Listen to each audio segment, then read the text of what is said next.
display, and this is related to 3 areas technically. OSD is what you're seeing when we're in the live view. Streaming quality is if I'm pulling any of the video streams directly from the box. So I have camera A coming into the box. AI is applying an analytic to camera A's video stream, and now I want to take the video stream that's being generated by the AI box in relation to camera A. I say DVR, I'm referencing a hybrid DVR, so one that's capable of doing analog and IP. Or I'm bringing it into my embedded NVR if that NVR supports RTSP stream. So this is just configuring what are my expectations for it. Well, I can set it to standard. So if I'm doing the multi-view, which is all my channels coming in, or if I'm doing single view, what is that going to be? And in this case, I just changed it to standard instead of the highest possible quality. The effect is a lower bitrate. So, question.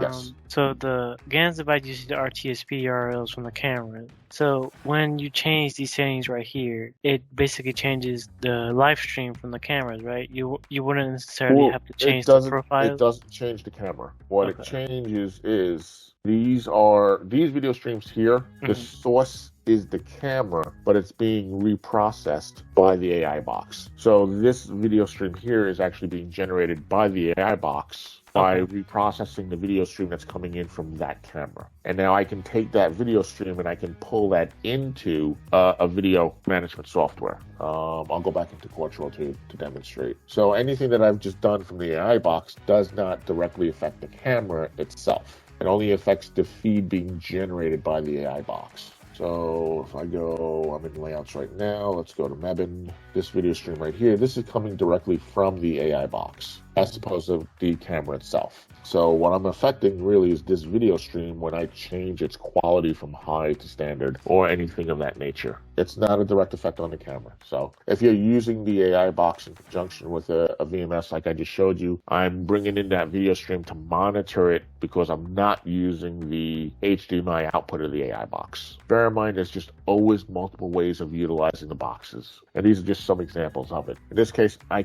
don't need to use the box with a spot out monitor. I don't need to know what the box is putting out directly from the box because I'm monitoring it through the VMS itself. So if I wanted to, let's say I wanted to take the camera that's providing the video source and I want to give the camera a higher frame rate or a lower frame rate, I would have to do that at the camera side. Okay. So by way of example, so here's the TSD entrance that we were just looking at. All I'm doing is bringing in the RTSP video stream from that camera, and then I'm saying, okay, I want to apply this AI algorithm to that video stream. In this case, it's the human detection. It's not going to detect anything else from the AI perspective unless it's a human or considered a human. So that was the streaming quality. Now, again, this affects the bit rate. So if you're trying to do bandwidth balancing, because you have a restriction on bandwidth, which everybody does. I mean, it's always something of concern because you've got either small stores, small retail environments, they've got limited bandwidth to them, or you've got a larger organization and they may still have, and they usually do, tight bandwidth restrictions. Look, the word restriction is always there. It's just pick your customer.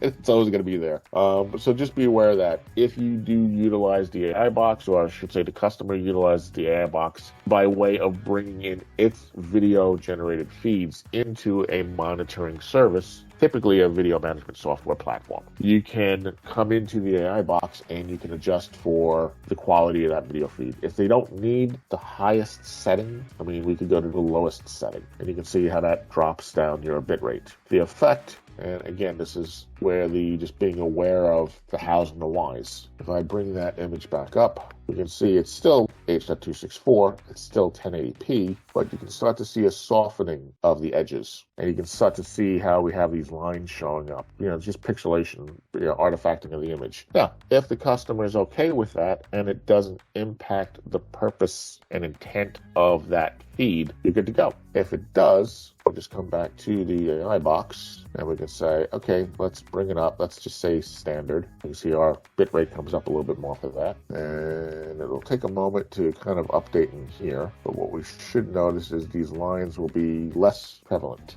As now you can see, we've jumped up to 2.6 megabytes. We go full screen on that again so we can kind of see. So the impact is not great. It hasn't really affected these lines being seen or not being seen. You can see the edging is sharper. Again, by how much? Not a lot. Not a night and day difference, but noticeable if you're looking. So these are just little things you can do to try to balance out bandwidth. That's all. Okay. And still keep the customer's expectation or the customer's requirement in mind when doing so. All right. Snapshot. So again, depending on the action chosen in response to an event given, you may have snapshots that are generated by the AI box. So it could be a full 1080p image, it could be a 720p image, it could be a 640 by 360 image. So an example might be if you're using license plate recognition. A car pulls up, the license plate event takes place, and the action might be, okay, email a recipient a snapshot of that license plate. And again, depending on the camera, depending on the requirements, 640 by 360 might be a perfect resolution,